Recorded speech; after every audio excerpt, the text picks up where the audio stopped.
is David from the Earth Medicine Institute and the Earth Medicine Academy.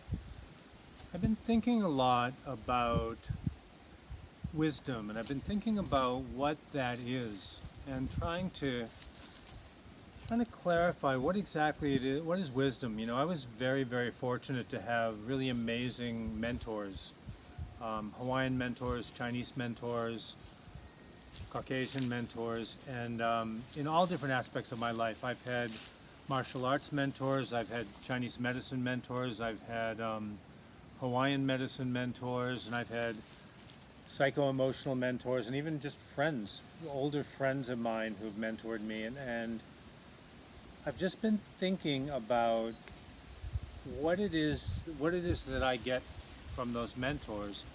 And also I've been thinking about what it is that, what is wisdom? Like what is that food that I get from people that mentor me, and what is the food that I get from mentoring other people? And Chogyam Trungpa Rinpoche, he talked about something called crazy wisdom.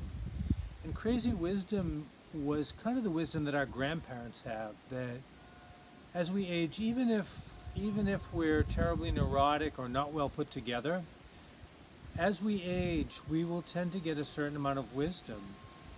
Some of that, I think, comes from just having so many life experiences that we see where certain paths will go. You know, youthful folly and impulse, and the inability to withhold gratification. We see where all those paths go. And also we begin to understand who we are better. We understand ourselves better, and we're familiar with all of our shadows, all of the in and outs of our terrains. And so when we're infants, we are totally dependent on older people to survive. We are helpless.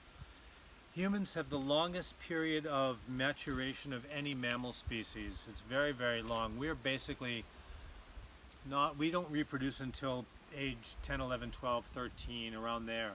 That is a very long time. And the purpose for that stage is for us to accumulate cultural knowledge. Culture is the survival software of our species. As we gained intelligence, we lost some of our instincts, but we gained the ability to learn things short term. So in that long period of maturation, we're learning survival techniques from our elders, from the older people, and from our peers also. And that, not only survival techniques, but we're learning what the rules are of our tribe. What are the unspoken rules? What are the memes that everybody in our tribe exists in? And so that as we mature and become reproductive adults and members of the tribe, we can understand those rules and maximize our potential for reproduction, for becoming successful human beings in that cultural context. As we evolved as a species, this is saying a lone baboon is a dead baboon. As we evolved as a species, we needed our tribal members. We needed them very badly in order to survive. So we developed this innate caring for what we believe people think of us, because their approval is crucial to our survival. So those things bond the tribe, but they can also keep us from maturing. They can keep us from growing as human beings. And that growth oftentimes is predicated on resisting or evolving away from or transcending the concern about what other people think of us, and really thinking about what we think of ourselves. How we think of ourselves. If you think about older people that you know, people that you might consider wise, I would bet that most of them have a sense of themselves that's independent of the social mirror, of what they hallucinate other people think. In other words, most of them have a pretty good sense of themselves. So when we hallucinate what other people think, I call that an external frame of reference, what we imagine other people think of us. And then the process of knowing ourselves is what I call an internal frame of reference. And I believe that internal frame of reference, the process of knowing ourselves, is somatic. It's based in our body, in our viscera, in our sense of self that exists in our body, in our somatic awareness. So when I root in myself, if I bring my awareness down into my belly, I have a much strong sense of who I am that if my attention is elsewhere. You know, so Strunk would call it crazy wisdom. Now, there is, of course, crazy wisdom, and we all know older people that are not very well put together, but they have some kind of wisdom. But I think there's a way to accelerate that wisdom. I think there's a way to increase our capacity to hold wisdom, to hold self-knowledge. And I think that one of the ways that happens is by what we call doing our work. In other words, by willing to self-confront and to self-soothe. And the process of self-confronting and self-soothing, at least in my life, has allowed me to drop more into my center, more into my rootedness, to see myself as I really am, with compassion and with kindness, and also with self-confrontation, though, to say, look, you know, how am I not showing up as my best self? How can I show up better? And, you know, I find personally that as I show up better, as I live according to my core values, I like myself better. And the more I like myself, the easier it is for me to navigate my life, because I'm not driving with the brakes on.